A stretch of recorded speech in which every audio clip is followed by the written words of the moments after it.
Hello everyone. In this video, we will try to create the Promise API from scratch.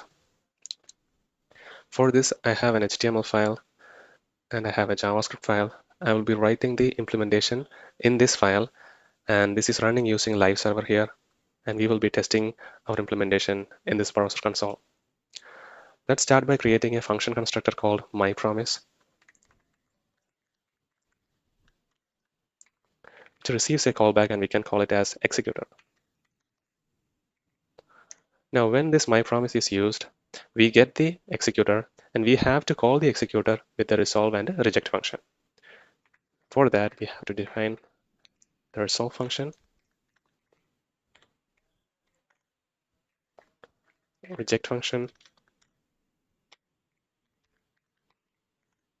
Now we can call the executor by passing resolve as the first argument and reject as the second argument. Okay. And for accessing this resolved or rejected value, we need the then method. So we can add the then method to this function constructor's prototype. MyPromise prototype.then function. Now, when a promise instance is created, its status will be pending, and from the pending status, it can either go to fulfilled or rejected status. So there are three status: pending, fulfilled, and rejected. For handling the status, we can create three variables, three constants.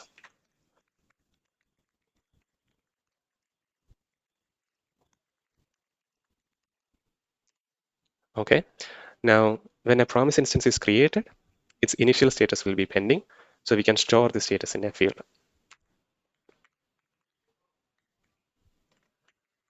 So this dot status will be pending. Similarly, when the resolve function is called, we will get the resolved value here, and the reject function is called, we get the rejected reason. Now we need to store these values as well so that we can access those values inside the then and catch and finally method. So for that, we need one more field, this dot value, and the initial value is undefined. Now when the resolve function is called, we can change the status from pending to fulfilled. Fulfilled, and we can change the value to the received value. Similarly, status to rejected, value to reason. So we need only one field for storing the resolved or rejected reason, because once a promise instance is created, and if resolve or reject function is called, then the status never changes, which means from pending to fulfilled or from pending to rejected. If the status is either get into fulfilled or rejected, then the status never changes and the value never changes, and these functions are never executed again. So to handle that, we can add a check. So if this dot status not equal to pending, we will return, which means if the status is not pending, we don't have to execute this code below. If the status is not pending means either the resolve or the reject function is executed already, and it changed the status from pending to either fulfilled or rejected. So we need this check in the reject function as well. So this is the basic implementation of the resolve function and the reject function, and we are passing these resolve and reject function to the executor. Okay. Now, how we can access the fulfilled or rejected value from the then method? So the then method returns a new promise, and it receives two callbacks. The first callback is executed if the original promise is fulfilled, and the second callback is executed if the original promise is rejected. So we can name it as on fulfilled and on rejected. Now inside, it returns a new promise. So we can create a new promise using our class. So return new my promise, and we can pass the callback. So to the callback, we get the resolve and reject function. And now here, the logic is depend on the current status of the promise instance. So basically, we have to check the status. This dot status pending. So if the status is pending, we can handle that case later. Let's just do the other two cases. Okay, else if this dot status fulfilled and else means this status is rejected. So if the status is fulfilled, we have to use the first callback. Okay, now we need to call the first callback with the current value. So we can access the value from this field, the value field. Value. So status fulfilled means resolve function is executed, and we store the received value in this field. Okay, so we can use this value here. Now, to the return to promise, we have the resolve and reject function, which means when the then function is executed, it immediately returns a promise and its status will be pending. Now we need to change the from pending to either fulfilled or rejected with respect to the status. So if the status is fulfilled, we need to resolve. We need to use the resolve function, and the resolved value will be the return value of this function, which when executed with the current value. So solve. Okay. Here on fulfilled will be invoked with the current resolved value, and which it will return a value, and that will be the resolved value of the newly returned promise. Similarly, if the status is rejected, we have to use the second callback, which is on rejected callback. To the on rejected callback, we can pass the. So this time this will be the rejected reason, and here it will be the resolved value. So we are storing both in the same field. So the status is rejected means the reject function is executed already, and the status is changed from pending to rejected, and the received reason is stored into this value field. So we can access it. And this time also, if the status is rejected, we again resolve. So we again use the resolve function of the return to promise. So that's how the original promise works. And the resolved value will be the return value of on rejected, which when called with the rejected reason. Okay, we will handle the case of pending later. So let's just test these cases first. So we have this resolve and reject function, and we are calling the executor with the resolve as the first argument and reject as the second argument. And we added a then method to the prototype, and basically the then method returns a new promise, and its resolve value or rejected value depends on the status. Now let's just test our implementation. We can create a promise instance using our class new myPromise, and we get the resolve function to the callback, and we can call the resolve function with the primitive value 20. Now this will create a promise instance, so we can call the then method to it. Now we get the result. We can just log result. Now let's execute this. Okay, so this created a promise instance, and internally it calls the value 20. So what happens? It calls the function resolve with the value 20, and initial status is pending, so this if condition is not executed. Now the status is changed to fulfilled, and this dot value have the value 20, so this is executed.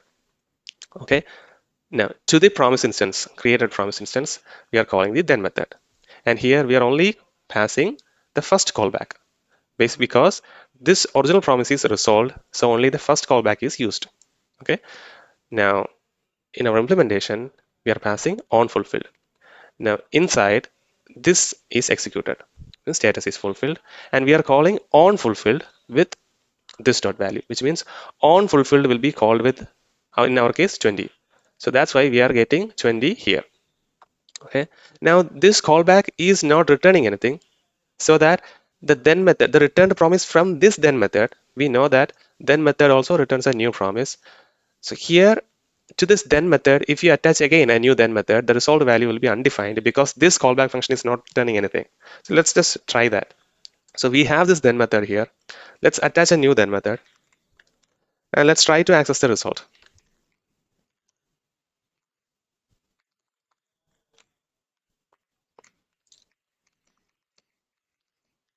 Result from final then.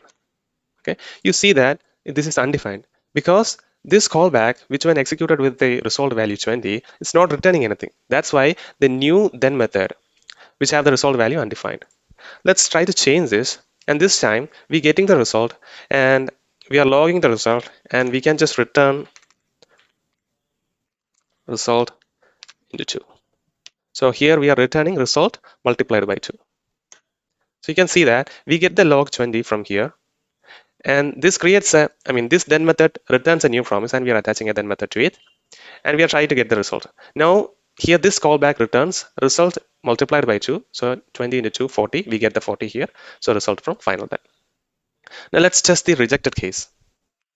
Okay. So instead of resolve, so here we are only using resolve. Now we need the reject function as well. So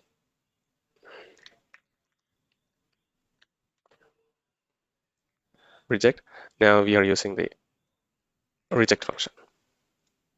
Okay. Reject 20. Now, so this callback, so we are only all of this then method, we are passing only one callback. So since we haven't implemented the catch method, we have to handle the rejected case with then method only. So we can use the then method, and this time we are sure that this promise will be rejected, so we don't have to pass the first callback. We can just pass undefined for the first callback, and for the second callback we are getting the error, and we can just try to log error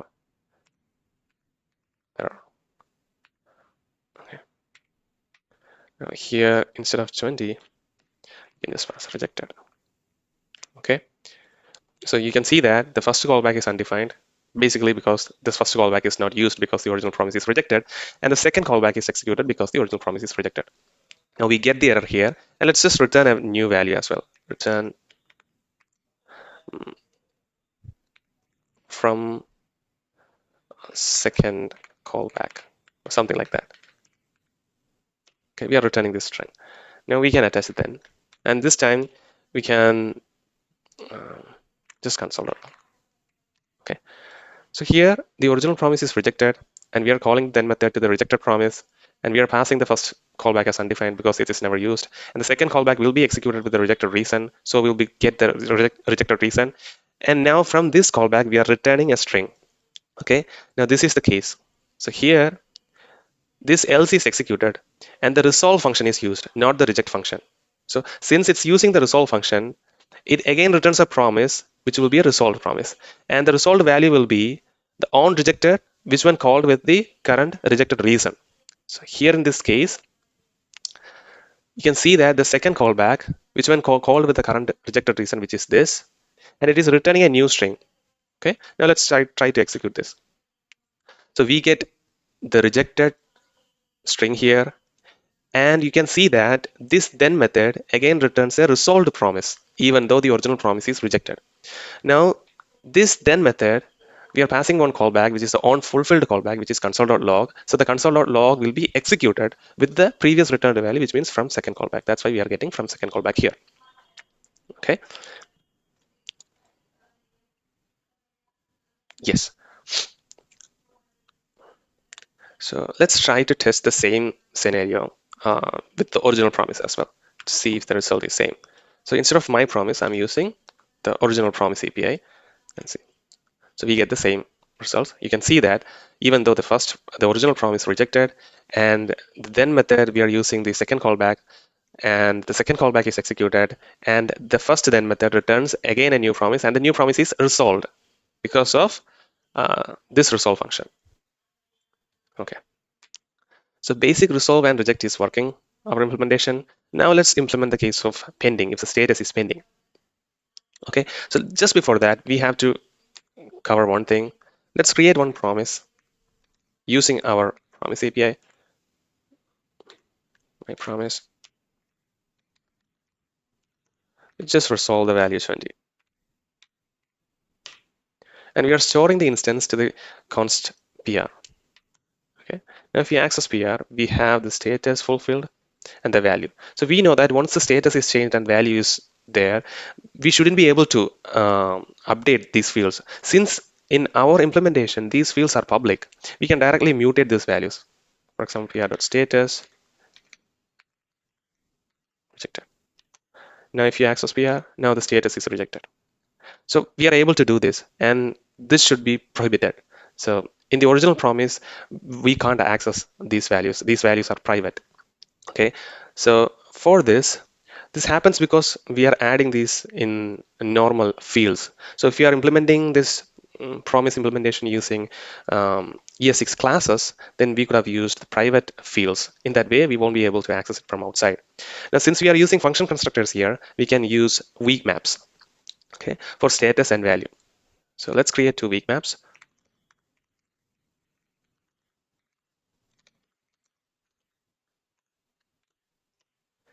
Similarly,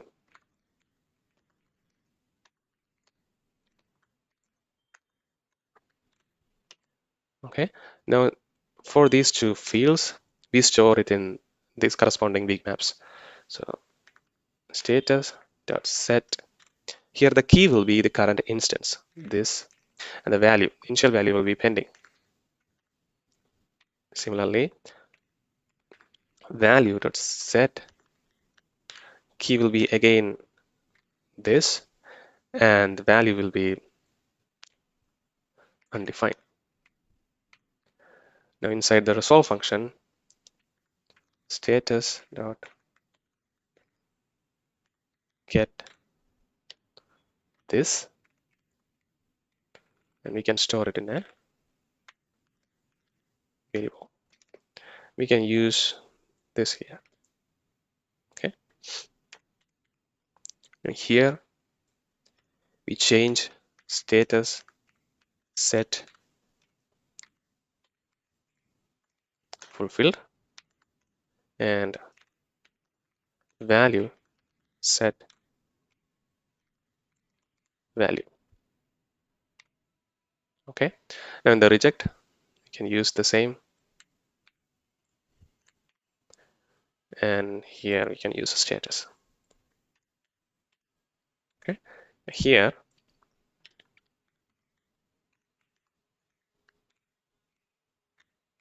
this and rejected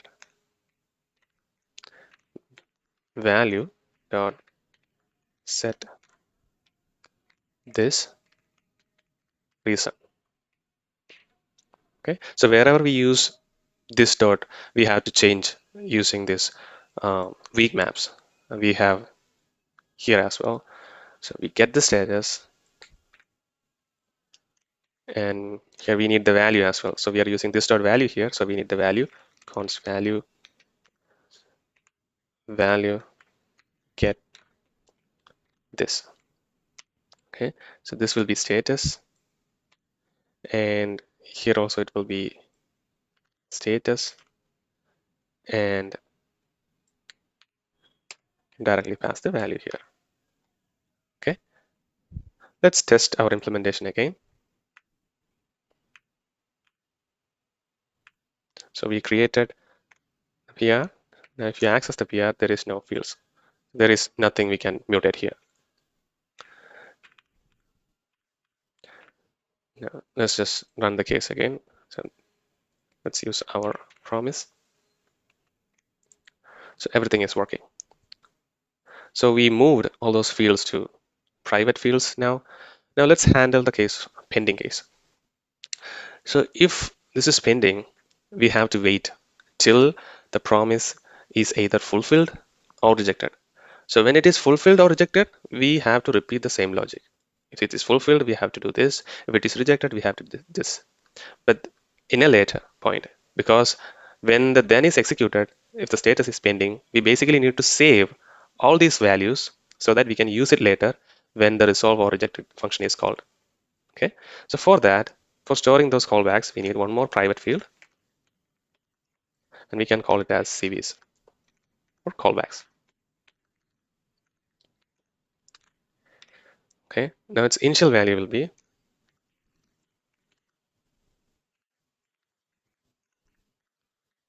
empty array.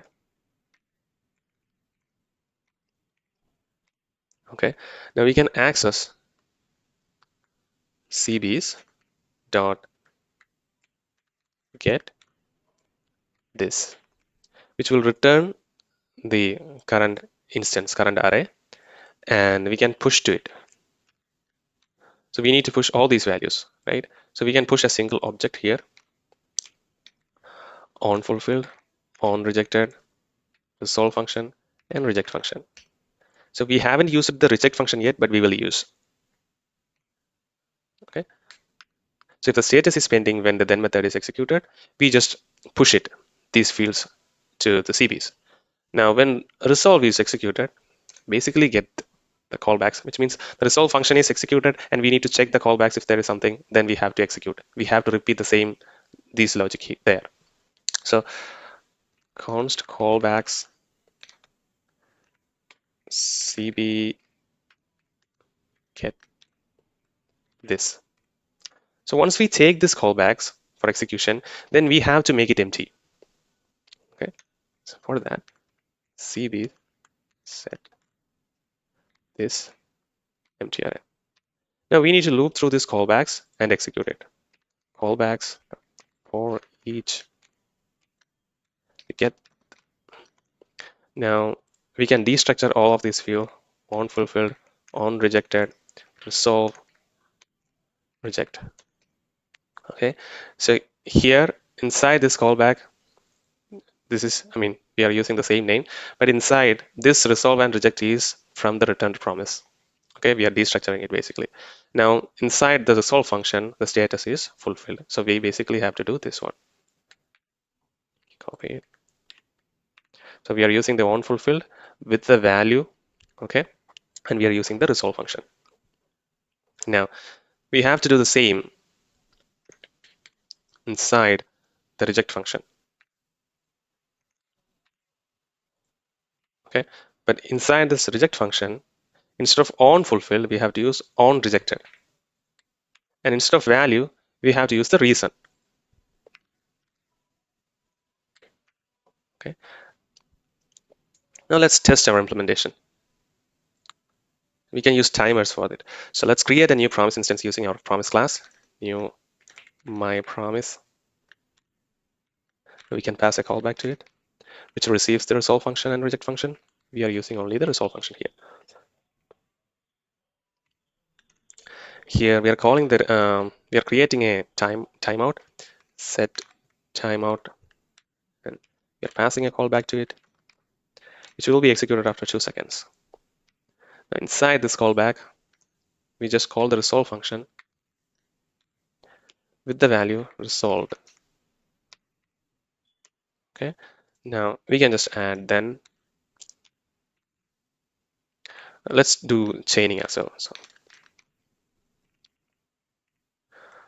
result console log result. And we can return a new value. Return new value. So here again we can attach it then, and we can just pass console.log to it. Okay, let's try to execute this. Typo. So here it should be console. Okay. So after 2 seconds, the resolve function is executed, and then this callback is executed, and this callback is also executed. So what happens here? So when we create this instance, this then method is executed and it immediately returns a promise, and the returned promise will be in pending state. So to that immediately returned promise instance, it's again calling the then method and passing the console.log as the on fulfilled. And this then method is also invoked immediately and returns a new promise. And that promise is also in pending state. Now 3 promise instance is in pending state. Now after 2 seconds, the original promise will resolve with the value resolved. Okay. Then using the callbacks, so which when resolve is called, here we execute the resolve function of this promise with the value. Now this callback is executed with the value resolved. Which one does? Again, the other promise is also resolved. That's why after 2 seconds, these 2 callbacks are executed. This is how we handle the pending case when the then method is executed. Okay. Now there is one difference with our implementation and the original Promise API in the order of execution. Let's do one example with the original Promise API.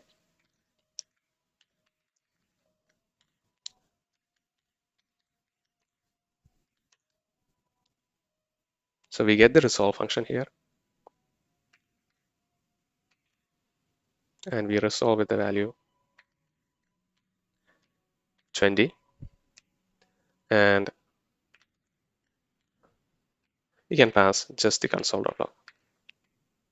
Now outside, we can add one more log from outside.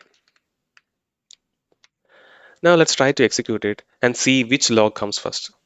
So when we execute, we get log from outside first, and then this console log is executed with the value 20. Okay. This happens because in the original promise implementation, the onFulfilled and onRejected callbacks are executed in Microtask. Those are not executed synchronously. Okay. So when these functions are executed, these are inserted to the Microtask, and it will wait till the execution stack to be empty. Okay. And the execution stack will be empty after executing this log. So we get the log first, this log first, and then this console.log is executed with the result value. Now let's try the same example with our implementation. You can see that there is no asynchronous code executing, but still the callbacks that we pass to then, catch, and finally are executed inside Microtask or asynchronously. Okay.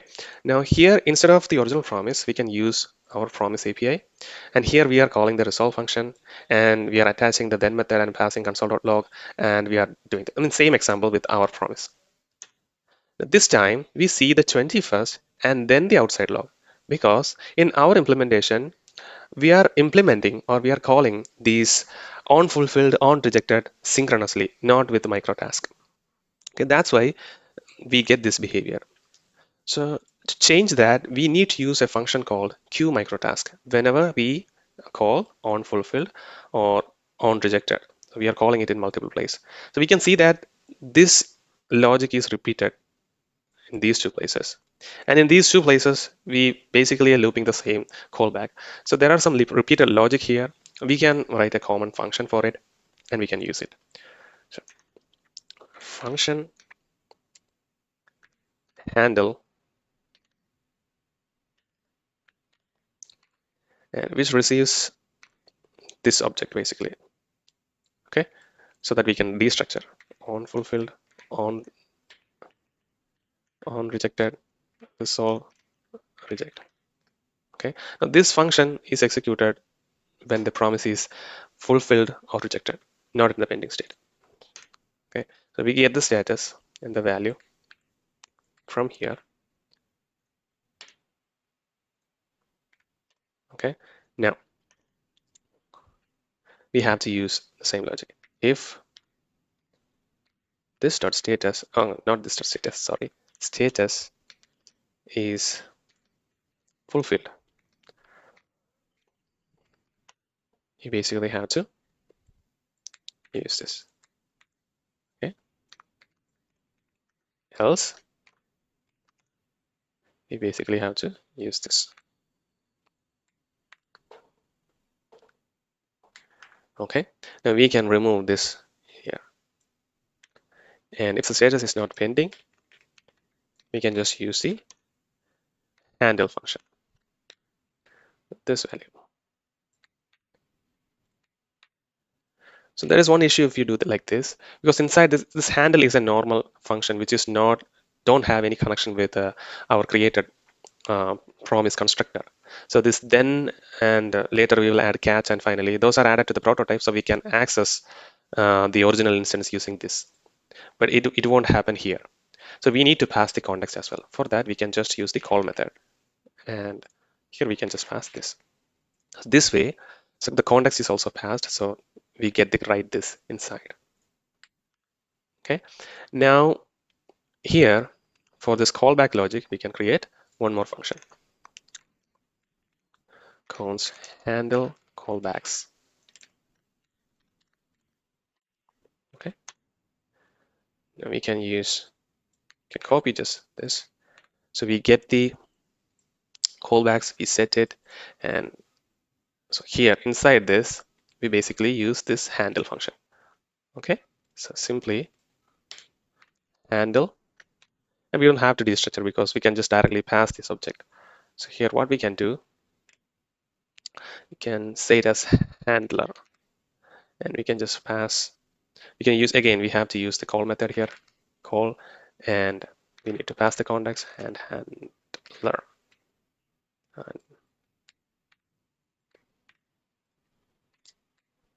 Okay. Similarly, you can see that we are repeating here this. We can store this into a separate variable.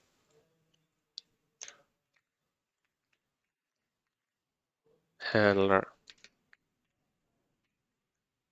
Now we can just pass handler.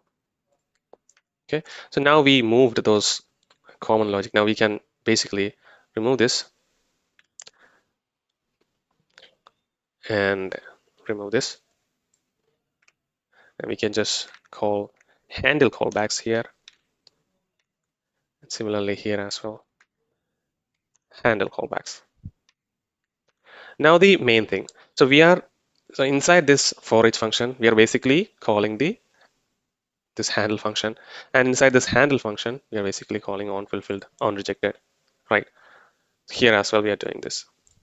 Okay, so we need to use queueMicrotask for that. So here we can simply use queueMicrotask, and we have to pass a callback function. Now we can move this one inside this. Okay, similarly, here also we can use queueMicrotask.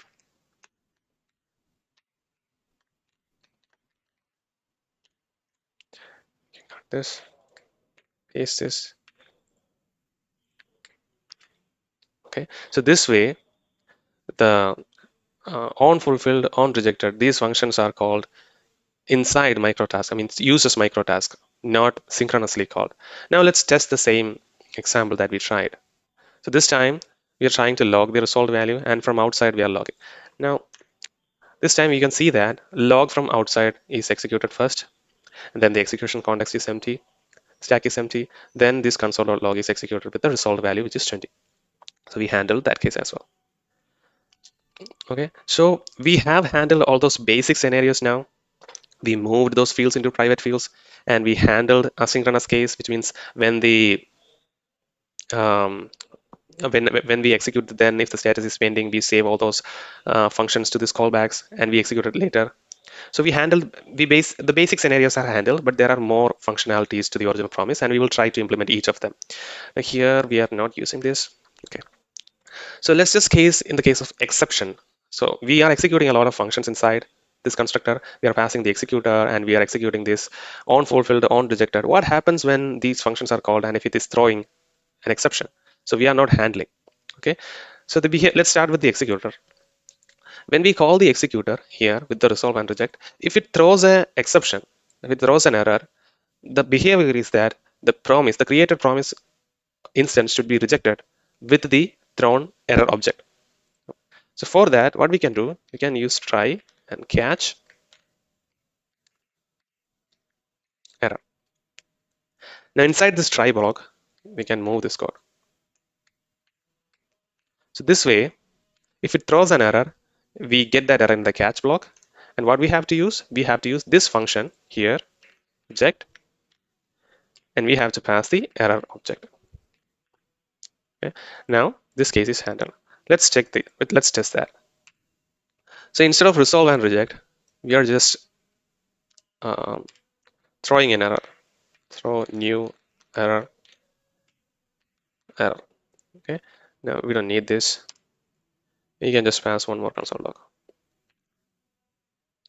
or we can directly use this.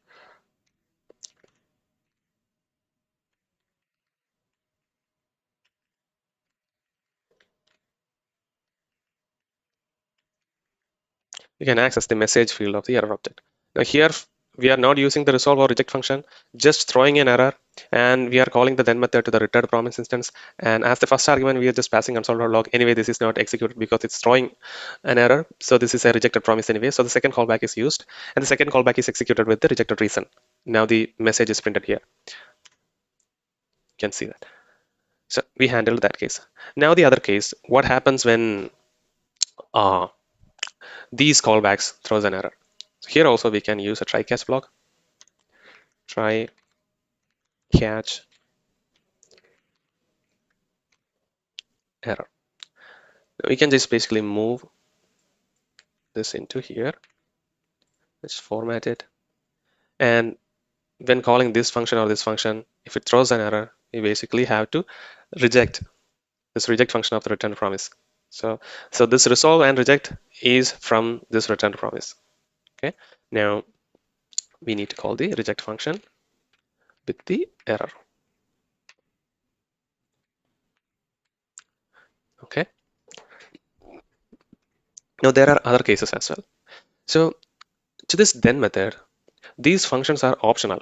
So most of the time when we use the then method, we only pass one callback, the first callback. And for handling the reject case, we use the catch method. So most of the time we omit the second callback, right? And we haven't implemented catch method yet, so we handle the error using the second callback. In that case, we can pass the first callback as undefined. That also works. And we can actually invoke the then method without passing anything. That shouldn't also throw in the original promise. So we have to handle that cases. What I mean by that, let's use the static function here, promise.resolve. So we don't have the static function yet, but we will define that later. So let's just use the original promise static function resolve and just resolve fine. Okay. Now to the then method, we are not passing anything, and we can chain again. So this time we can pass the console.log. So let's see what happens. So we can see that 5 is executed with this console.log. You can see that the first then we are not passing any callback. It won't throw any error, but it will just propagate the original resolved value down. This then again returns a new promise, and the new promise resolve value will be the original promise resolve value if you don't pass anything. So we have to handle that case. So here in this handle, so if the status is fulfilled, we are basically calling on fulfilled with the value, right? So here what we can do, we can check if on fulfilled is passed. If on fulfilled is passed, we can use this. Otherwise, we can just pass the value to the resolve function. Okay. Now, similarly, in the case of rejected, if on rejected is passed, then we can call on rejected with the value and we can resolve it. But if on rejected is not passed, we have to propagate the error down. For that, we have to use the reject function. So here it's a little different here. So if on rejected is passed, then what we can do is we can call the on rejected function with the value, and we can use the resolve function.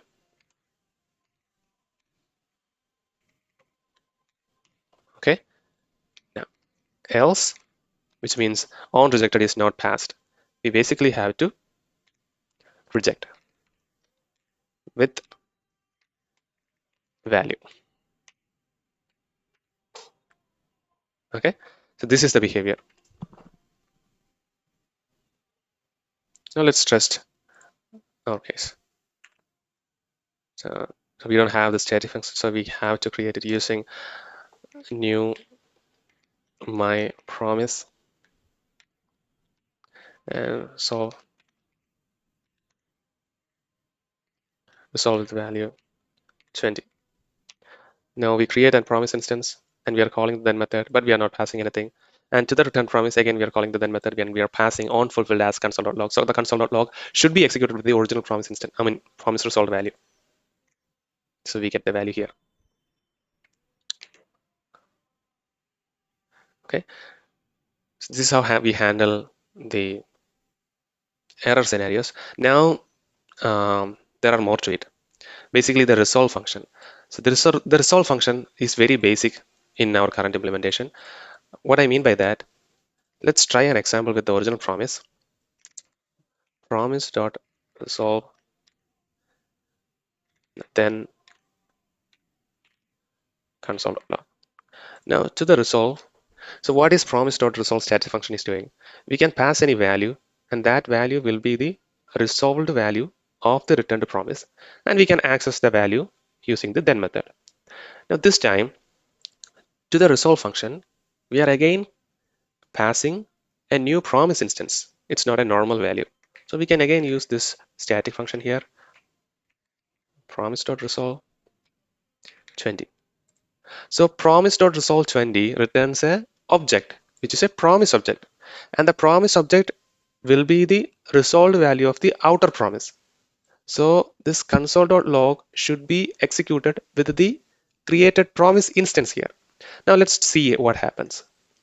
So instead of the created promise instance, we get the resolved value of that promise instance. So this is how the original Promise API resolve function works, which means if the value passed is again an instance of promise, it won't resolve immediately. It again uses the then method inside it to get the actual value, and it recursively calls it until it gets the value. So in our case, it won't happen because we are not handling that case. Okay, so let's just handle that case first. So here we have to check if the value is instance of promise. So if value instance of, our case, this is my promise. And what we have to do, if value is an instance of my promise, then it must have a then method. So we can use the then method to get the original value, right? So value dot then, okay, we get the result. And what we have to do with the result, okay? So this time the results should be passed again to the then method, right? So we have to call the resolve function. Now this is recursion here. So if value is an instance of my promise, then it must have a then method. We are using the then method to access the resolved value, and we are using that, we get the resolved value, and we are passing this to the resolve function. Now what happens in this case? From here, this function is again called with the value. Okay. In our case, the resolve function is called, and we get the promise instance as the value. Now when it checks if it's in the instance, it enters and again access the then method, and in the on fulfilled callback, it is again calling the resolve function with the value. So in our example, 20 will be passed again here. So when 20 is passed, it fails this check, and then the rest of the things should happen. Okay. Now one thing we have to make sure is that this is executed separately, which means we have to execute this inside else. Otherwise, what happens, since this is recursion, once this is executed, and when it get back to the previous context, this will be executed. That shouldn't happen.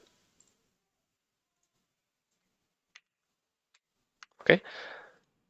Now what happens if so we only handled if the promise is, so this is a promise instance, that's why it enters this condition, and this promise instance can resolve as well as reject, right? If this is rejecting, then we have to get the rejected reason, and we have to pass it to the reject function like this. Okay, so I missed one case here. Let's just understand that as well. Promise.resolve, and then, or we can use the catch method this time. Okay, now inside we are again passing a promise instance, but instead of a rejected promise, we are using, I mean, instead of a resolved promise, we are using the rejected promise this time. Okay, now catch method, we can pass the console.log. Okay, so here you can see that the outer promise resolved with a value, which is again a promise instance, but the promise instance is a rejected promise. Okay, now let's try. We can see that the error is received. The console.log is executed with the error.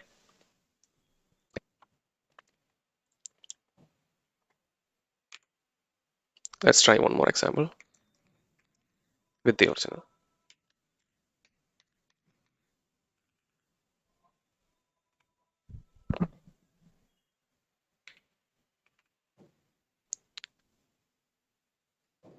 Okay, so there was one mistake with my implementation. I was supposed to do reject here, reject, and let's resolve here. Okay, so this case reject is invoked, and we are passing um, a promise instance. Now let's use then. No, let's use catch again. Can pass. con, console.log. So what I'm doing here, the outer promise is a rejected promise, so that we can attach the catch method. Now the rejected reason is again a promise instance, and this promise instance will be called with the console.log. Now in the case of resolve, if we are resolving with a promise instance, it won't immediately return the promise instance as it is. It will use the resolved value. But we are using the same scenario. We are testing the same scenario using the reject function. This time this is a rejected promise. You can see that instead of logging the 20, so the console.log is executed with the rejected reason. So it won't pass with 20, but instead it is calling the console.log with the promise instance. So that's how reject works. So in the case of reject, if the reason is again a promise instance, it won't do this recursive call inside. It just reject with the reason as it is. Okay. So checking the value inside only happens in the resolve function. Okay, so here you can see that in the then method, we are passing the on resolve and on reject. It's basically doing the same. I mean, we don't have to do like this. We can just pass the resolve function and we can pass the reject function as it is. This is simpler way. So we are if the value is promise, then we are accessing the then method, and if the original value is resolving, we need to call the resolve function, which is this function, with the resolved value. Okay. Similarly, if this promise instance is rejecting, this function is executed with the rejected reason. So basically, this reject function will be executed with the reason. Okay. Now let's test our promise with that. So new my promise. Now here we can pass a callback, which receives resolve. Okay. Now again, it calls resolve. Okay. Now this time, it is not returning any primitive value or any object. We are resolving with a promise instance. So for that, we can create again a new promise. Okay. Which again gets resolved, and we can call the resolve with value 10. Now we can call the then method, and we can just pass console.log. Okay, the error what happened is here inside we are using the original promise. It should be my promise. So let's try it again. So here, my promise. Okay, now we get the 10 value, because what happens here is it checks, it enters this condition and it recursively calls the resolve function. Now let's test the reject case as well. So new promise, instead of resolve, we use the reject function. So we are calling the reject function, and inside we are creating a new promise instance, which is a resolved promise, and we can just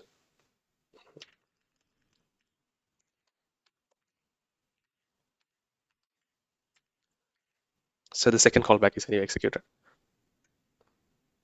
You can see that the promise instance is logged instead of the value 10. So the resolve and reject case is working. Okay.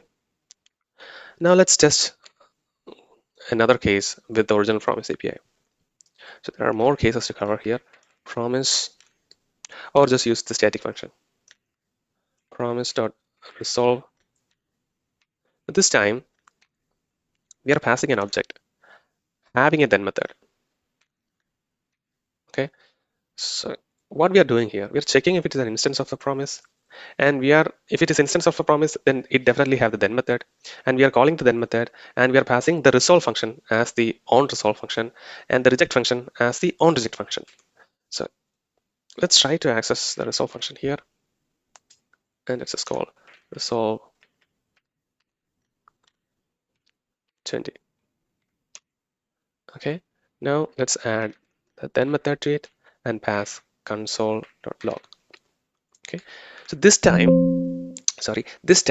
we are executing the resolve static function, and the resolved value is not a promise but an object having the then method. Okay, so this is, you can see that this is the original promise, and let's see how it behaves. Here as well, you can see that instead of logging the entire promise, I mean object, this object, it calls the then method with the resolve function. So the resolve function is executed with the value 20, and that value is executed. Which means in the original promise instance, it is not just checking if it is an instance of the promise, but rather than the check is more general or more relaxed, which means it's basically checking if the value is an object and the object have a function called then. Okay.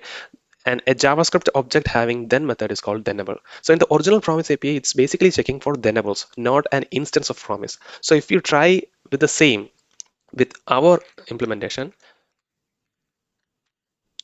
we have the resolve function, and we are calling the resolve with the object, okay, with the object, and we are passing the then method and getting the resolve function, and we are calling the resolve with value 20, okay. Dot then we can pass console.log, okay. So here, this time we are using our implementation, and now we are to the resolve function, we are passing the Thenable object. You can see that here this console.log is executed with the object as it is. It is not resolving or anything. Because in our implementation, we are checking it is an instance of my promise. So if you pass a normal object having then, it won't pass this condition. So it will go to the else block and the value is set as it is. Okay. So here to implement the case of Thenable, we have to relax this condition a little bit. So we need to change this to um, okay. So if type of value is object or type of value is function and value shouldn't be null. Okay. Again, we have to do one more thing. And type of value dot then should be function. So it's a large condition. I will explain. So first case is the value should be either object or function. Okay, then only it will have fields. Now why we are checking the case of function, because function can also have properties. Functions is also a type of object, so it can have fields. So if the resolved value is a function and the function is having a then, which is again a function, we have to consider it as thenable object. So that's why we are checking the case of function. So if it is an object or if it is a function, and it shouldn't be null, which means the type of null is object. So that's why we are checking the value shouldn't be null. And if these conditions are satisfied, then we have to check for the then case. The value should be having a for field called then, and its type should be function. In this case, this is a thenable. Okay. Now the condition is a little bit more relaxed. Now let's try the same example with our implementation. Okay. This time we are passing a thenable object. We have changed the condition. You can see that this time instead of this object, we get the value 20. Why we get the value 20? This time we are only checking if it is a thenable or not. If it is a thenable, we are accessing the then method and we are passing the resolve and reject function. So here we get the resolve function and resolve is executed with the value 20. Now we get the value 20 here. Okay. So this way it handle most of the cases, but there are several edge cases that we have to consider in this when it comes to handling Thenables, because the Thenable object can anything. Okay, let's see some examples of it. So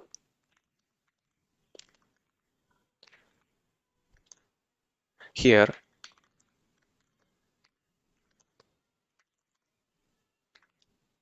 okay, see this case. This is an object, and then is not a method here. This is a getter here. Okay, now if you try to access then, we get the value 5. So internally it is a function which executes to return 5, but outside we access it as a field. Okay, here then is a getter, not a normal field. Okay, now what happens in this case if you try to execute it? It throws an error because it returns 5 and it executes 5. 5 is not a function, so it will throw an error. This is one case. Now let's explore another case. So let's say um, whenever, so this is a getter and we are handling some side effect here. So whenever we access the then method, so like this, so this function is executed and the side effect is happened, which means when we do multiple time, when we access the then multiple time, the behavior is actually changing due to the side effect. So that's the other case. So in our implementation, we are checking value dot then here. So if this is a getter, we are accessed it again, and we are calling again here. So we accessed it twice. So it can change the behavior. So these things shouldn't happen. I mean, these are considered with the original Promise API implementation, and this can go wrong in our implementation. And one other case is that instead of returning a normal value, what happens if it throws an error?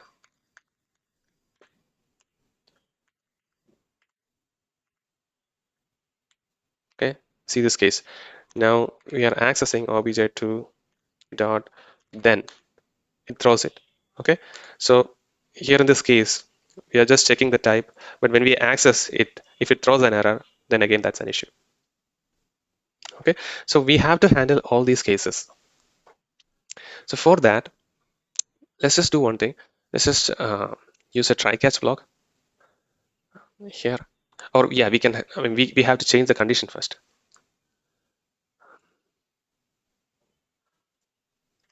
Okay, for this, so one issue is accessing the then multiple times. So we need to save the then method in a separate variable. So what we can do here is, so this way, if the value is an instance or it's a thenable, we get the then method to a variable. Now what happens if the value is undefined or null? This will again throw an error. So that shouldn't be an issue. Okay, so for that we can use this optional chaining. Okay, this way. Now what inside here, what we can check, type of then function. Then this is a thenable. Okay.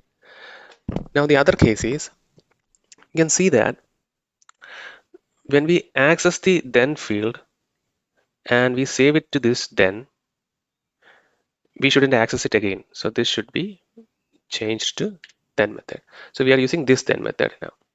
So earlier we used value.then, which means inside the then method, that this points to this value object. Okay. So here to handle that case, we need to use the call method and we need to pass the context as value. Okay. Now what happens if this throws an error? Okay. Now what we can do, we can have a try catch block, try catch. Okay. And we can put everything inside the try block.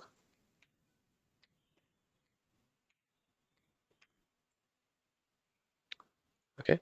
Because I mean, if this is a weird getter and if it throws an error, we have to catch the error. So we get the error here. Okay. And we can simply reject it. Reject error. Okay. Now there are several other cases. Most of the cases is handled here. Okay. Now let's do one example and we try to understand this. Let's use the original Promise API here. So we can create an object const obj. So this should be a Thenable object and it have then method. Okay. So the then method will have the resolve and reject function. Now inside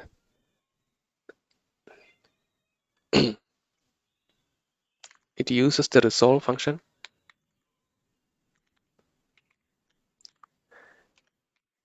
and it throws an error.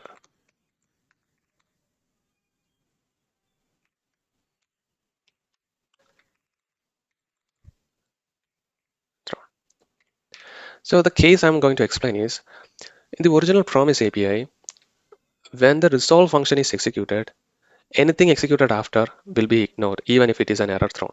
So in this case, if you pass this object as the resolved value to a promise or to the resolve function, you can see that this resolve is executed first, then the error is thrown.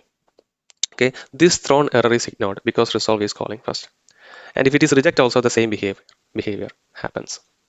Okay, so we can here inside this resolve, let's pass again a thenable. Okay, it have a then method again. It also receives a resolve function just as calls R. And inside this then, you just use timer. Set timeout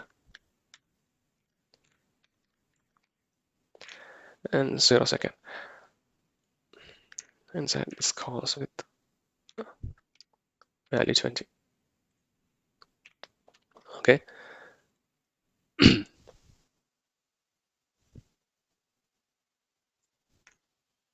Now what happens here is let's try to use the original promise. Okay. Promise.resolve with this object, and we can dot then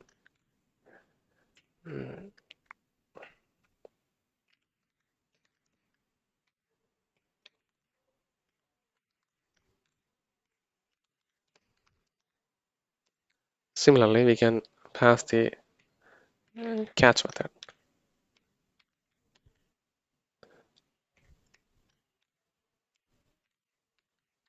Just pass the console.log. So here to this promise, we are passing this object. Now you can clearly see that this is a Thenable method because we have a then method. Okay. Now, since this is a then method, this then method will be called with the resolve and reject function. And inside it uses the resolve function and then it throws a new error. But inside this resolve, again, it's a Thenable object. So it won't reach this throw new error because this is again a Thenable. So it will be a recursive call. And finally, when it reaches here, this callback is executed inside the macro task, not the micro task, which means this is again executed asynchronously. Okay, so after the recursion is over, this throw new error will be happen. Okay, which means error thrown will happen first, then only this internal resolve call will happen. But let's just look the original promise API behavior in this case. You can see that we get the value 20 result, and this error is ignored even though error thrown is happening first. So that's how the original Promise API works. So you can see that the resolve function is executed here and the error is thrown after that. Okay. But inside this resolved Thenable object, the internal resolve is executed later point, which means after this thrown error. Okay. But it shouldn't happen that way because in the outer level, the resolve is executed first. So anything after that shouldn't be, I mean, anything after that should be ignored. In this case, this is a error thrown. It can be again the resolve function or it can be a reject function, anything. But resolve is already executed. So anything after that shouldn't be executed. Let's just test this case with our promise. So new my promise. Okay. Now we can pass a callback. So we get resolve. Okay. And we can attach the same that method. We don't have the catch method yet, so we can just pass the second argument. Or just pass console.log as it is. So console.log. Now inside this resolve, what we can do,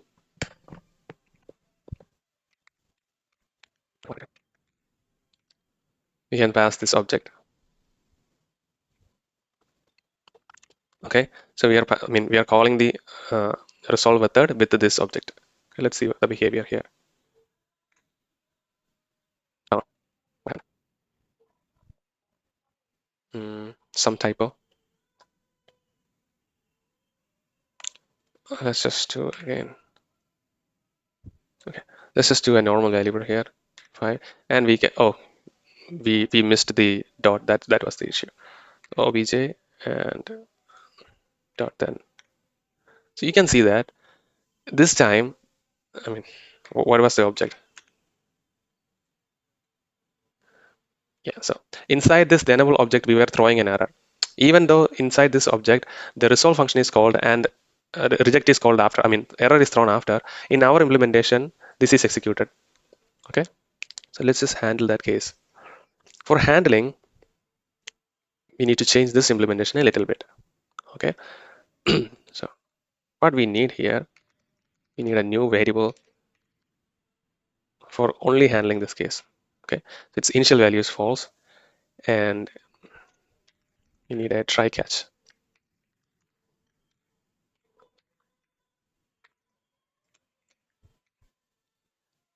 Now we can put this thing inside.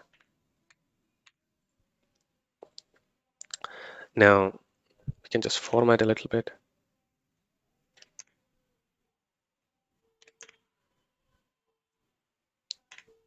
Okay, now here we get the value. Okay, and here we check if called, then called is made true, then we call the resolve function with the value. Similarly, for reject, we get the reason, and here also we check if called, then return. We make called as true and reject with the error. Okay, now what is we doing here? So we defined one variable called with the value false, and we are using we are calling the then method. We already taken it out from the value, and we are passing the context. Now instead of directly passing the resolve and reject, here we get the value, right, the resolved value, and we are checking the value of called. Okay, so in the initial case it's false, so it won't execute, and what we are doing here is we make the call to true, and then we resolve the value. We call the resolve function. Okay, which means, let's say this is executed, and after that, in a later point, if the same callback or this callback is executed, the value of the call will be true, so it shouldn't execute the later case. Okay, that's why we need this check. So in our example,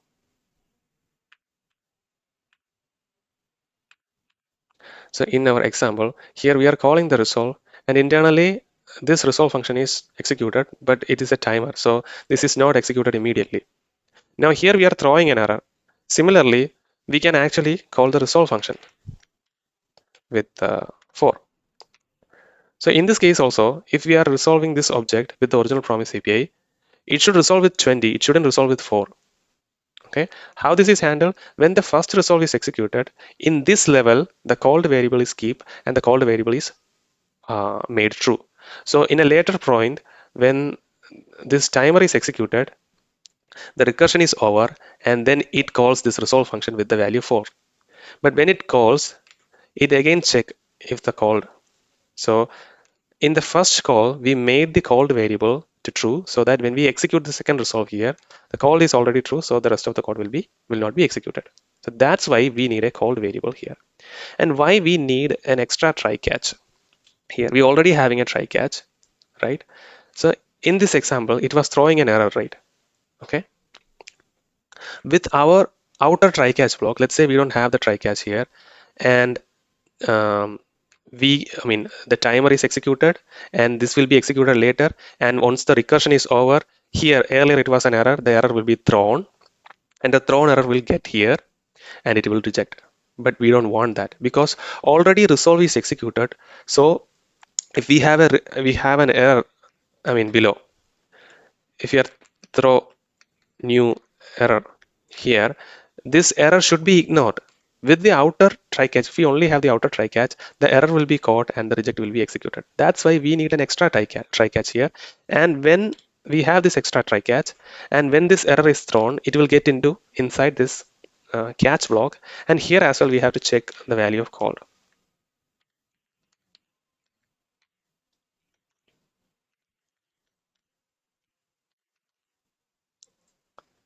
Okay, so what is happening here? If the value of called is false, which means either of these callbacks are not executed, then we can reject with the reason. But in our example, when the first resolve is called, we made the called variable to true. And at a later point, this timer also executed, and this is executed later, which means before its execution, the error is thrown, and we get the error in the catch block, but the called variable is made true already. Okay, since the call variable is true, this condition is not executed. So we ignore the error, and then this resolve function is executed, so we get the resolved value as 20. Okay, so this is how we handle the Thenable case. So this is the complex part in implementing the promise, basically handling the Thenable case. And similarly, we have one more case, the same case with the executor calling. So when we have the executor calling, let's say new my promise.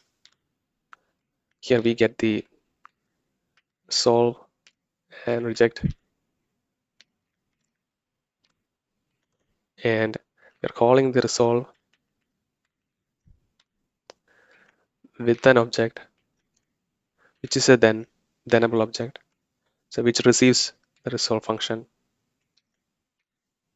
and inside set timeout. And what we can do, just pass a callback. Let's say it executes in after 2 seconds. Okay, now this time we can call the resolve function with the value changing. Okay, now after this resolve we are calling the rejected.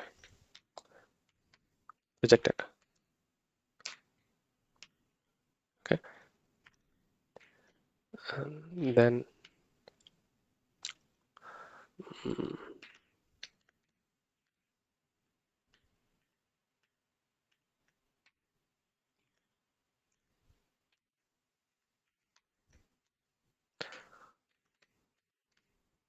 result,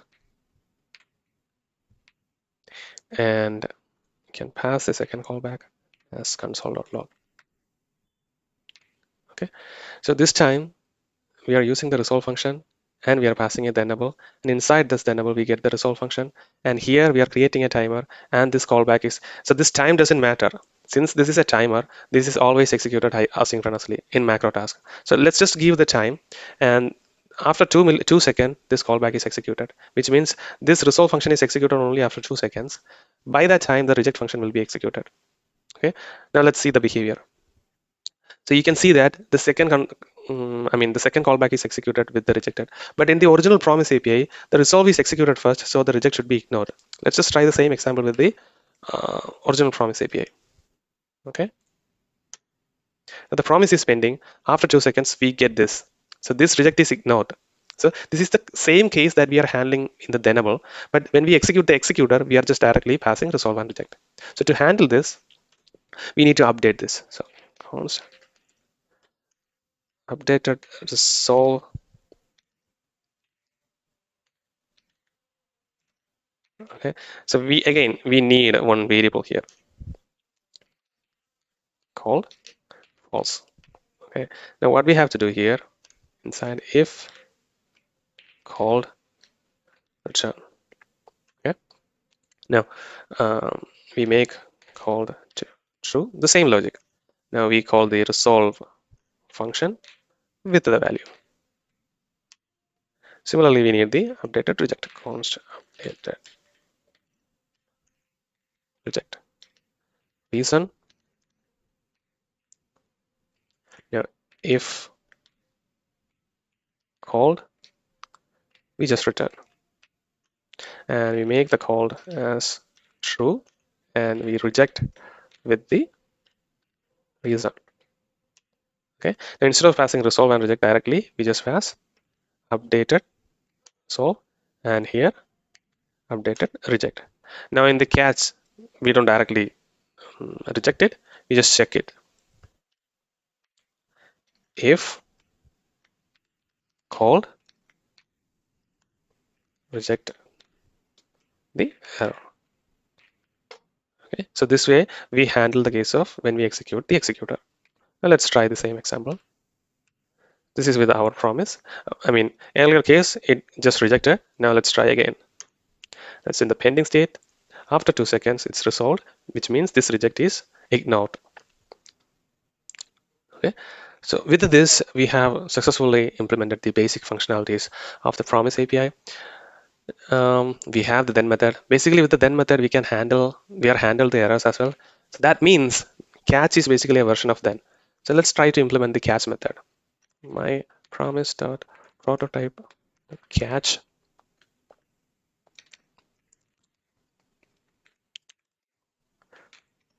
function, and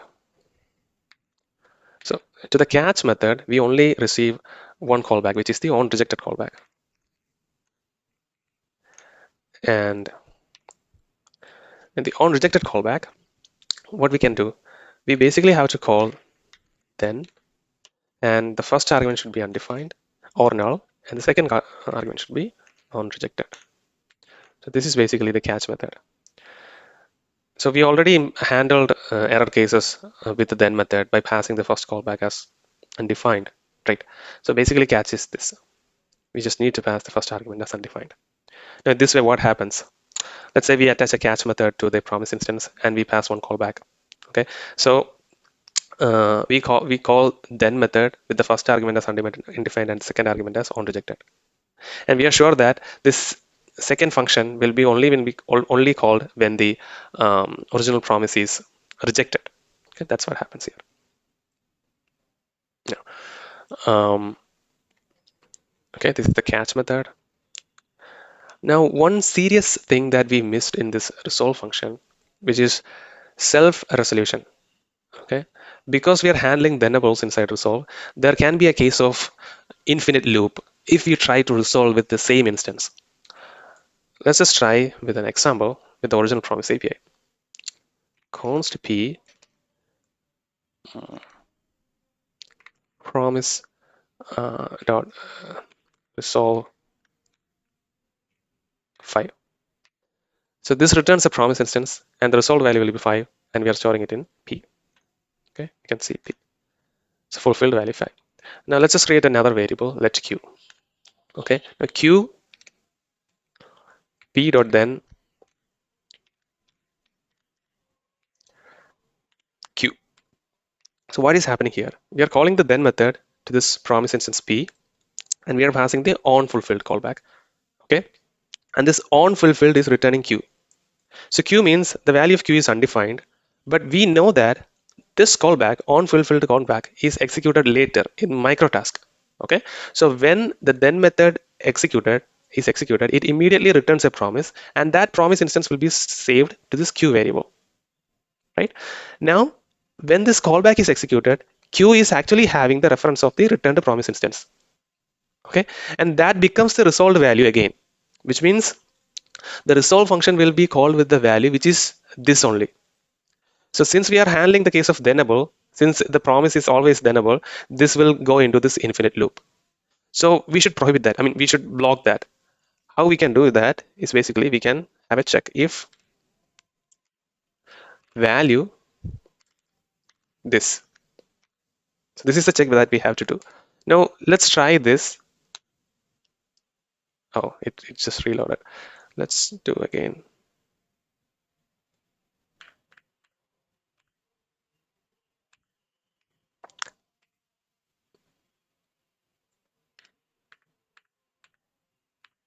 Okay, let's just do again. I'm not getting that.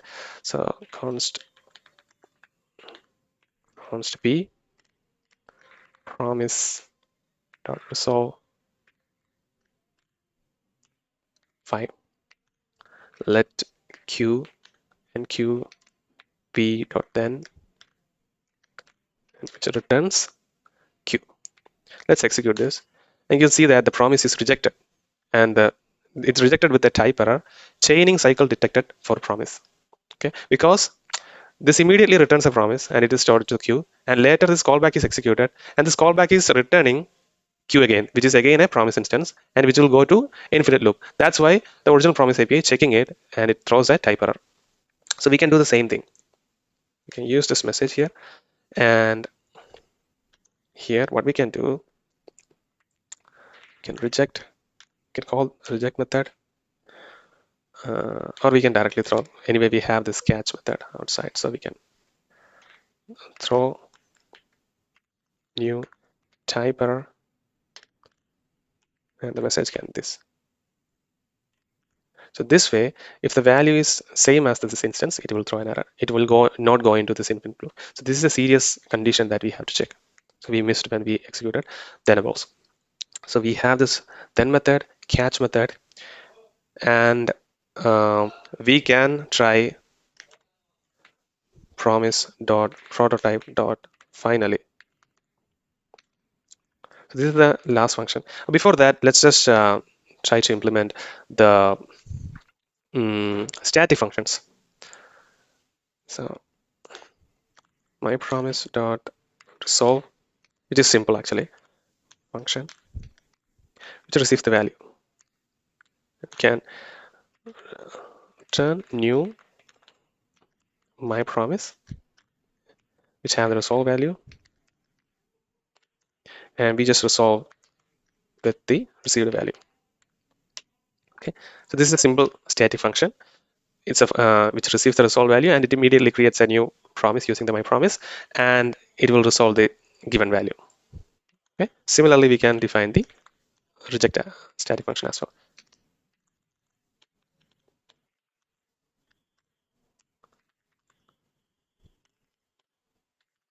We get the reason and return new myPromise. Here we are not interested in the resolve function, the reject function. Now we can reject it with the reason symbol. So to implement the finally, we need this static function, which will be easier. Okay. Now let's do the finally method. So finally method receives a callback, and which should also returns a new promise. Okay. Now before that, we can just do some examples with the original promise API, how the finally works.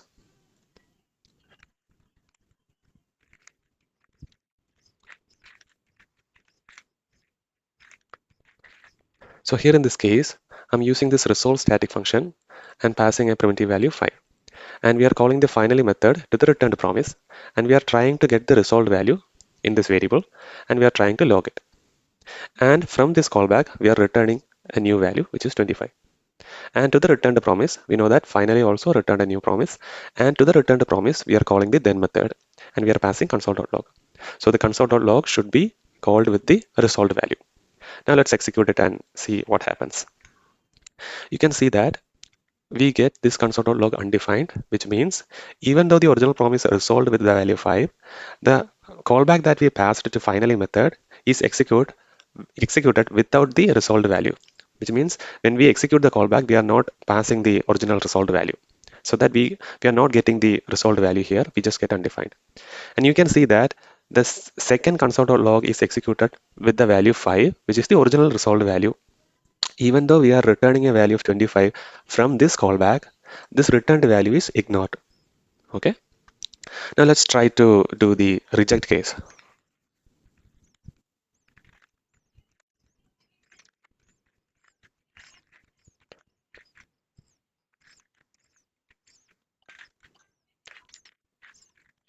So here we are using the reject static function, and we are passing the rejected string as the value. And this will create a rejected promise, and we are calling the finally method to the rejected promise. And here also we are trying to access the rejected reason, and we are returning a new value here. And to the promise that is returned from the finally, this time we are attaching the catch method. Okay. This time also, we are not getting the uh, rejected reason inside the finally callback, and the returned value is also ignored, but we get the original rejected reason. You can see that. Okay. Now let's try another example.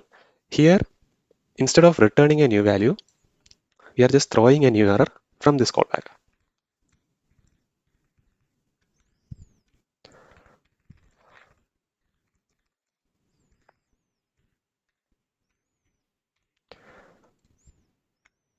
Now you can see that when we rejected with a rejected string here, but from inside this finally callback, we are throwing a new error, and the catch method we are passing console.log, and the console.log is this time executed with the newly thrown error, which means it ignored the rejected reason, the original rejected reason, and the new error is the new rejected reason. So this is the behavior. From the finally callback, if it is throwing a new error, then that error will get precedence over the original rejected reason. So the original rejected reason will be ignored. The last case is,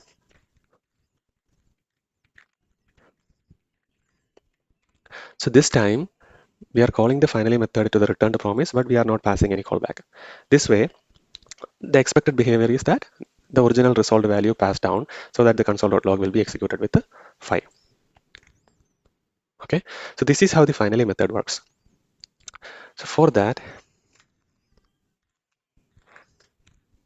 if you just write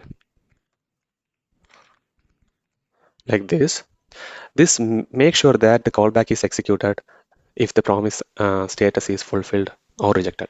But if you do this way, this callback is executed with the resolved value if the original promise is resolved, and if the original promise is rejected, callback is executed with the rejected reason, and it also considers the returned value. Okay, so this is not how the original finally method works. So this won't work, but this makes sure that this callback's executed anyway. Okay, but we have to change this to a little bit. Now we basically are using the then method, but we can't directly pass callback like this.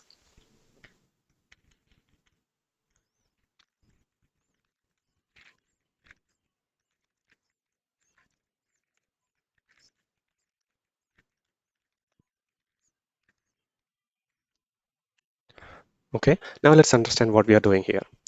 Inside finally, we are returning we are calling the then method and returning the new promise. To the then method, we can pass two callbacks. Okay, the on resolve on fulfilled callback, and this is on rejected callback. So, if the original promise is fulfilled, this callback is executed, and if the original promise is rejected, the second callback is executed. And you can see that both cases the callback is executed. So that is done. Now let's understand. Let's say the original promise is fulfilled. Now this callback is executed inside then. Now what it is doing, it calls this function with the resolved value, and we get the value here. And what it returns, now here we are using the resolve static function, and to the static function we have to pass the value that needs to be resolved. Now to the value we are basically calling the callback without the resolved value. You can see that we are not passing this original resolved value to this callback. Okay, so if you try to access the value inside the callback, it will be undefined because we are not calling with the resolved value. So the callback is executed, and the callback might return something, or it may throw error. So let's say it returns something, so that the returned promise from here, the resolved value will be the callback's returned value. But we are calling the then method to the returned promise, and we are not interested in the newly resolved value. So if callback is returning some value, it will be the resolved value, but we are not taking that value. But this callback returning the original value itself. Okay, so that's the case. Now let's consider if this callback throws an error. If this callback throws an error, then you can see that this anyway returns a promise. Okay, and we are attaching the then method to it, and we are only passing the first callback. The second callback is missing, so that the thrown error will be propagate down. Okay, so that is also handled, so that the error will get precedence over the resolved value.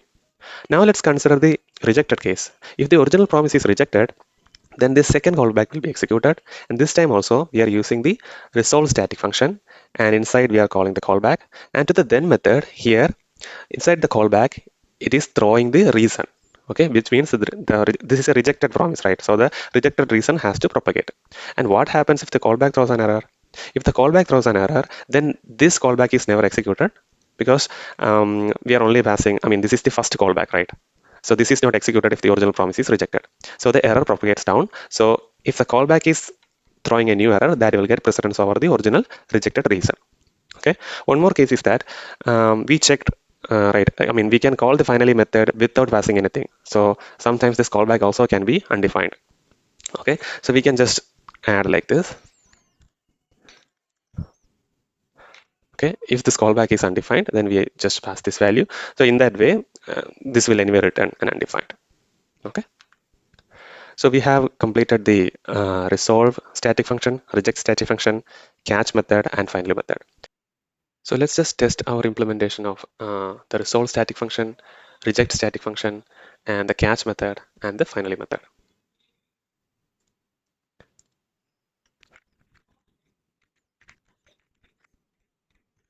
So you can see that we are using this resolve static function, which returns a resolved promise, and we are calling the then method, and we passing console.log. So the console.log will be executed with the resolved value, which is 20. That is working. Now let's test the reject static function. So this time we are using the catch method, and we are using the reject static function, and we are passing the rejected string here. Okay, now this will return a rejected promise instance, and we are calling the catch method to it. Okay, now we are passing the console.log to the catch method, and console.log will be executed with the rejected reason. Okay, now resolve, reject, and catch methods are working. Now let's try to test the finally method. So this time, okay, let's change this to my promise, and here we are using the reject static method, and inside the finally we are logging it, and from here we are throwing the new error. You can see that we get the undefined inside, and the newly thrown error is printed here. The original rejected reason is ignored.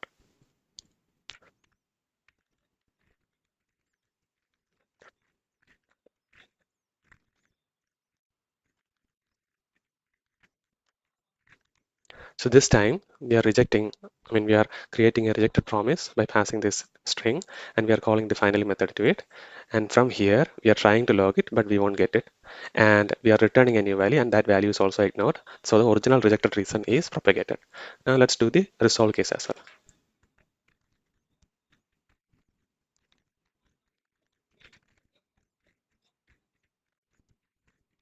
So this time, we are not getting the original resolved value inside the callback of finally, and the finally callback is returning a value 50. That is also ignored. So you can see that the original resolved value is executed with the console.log. Now the final test is,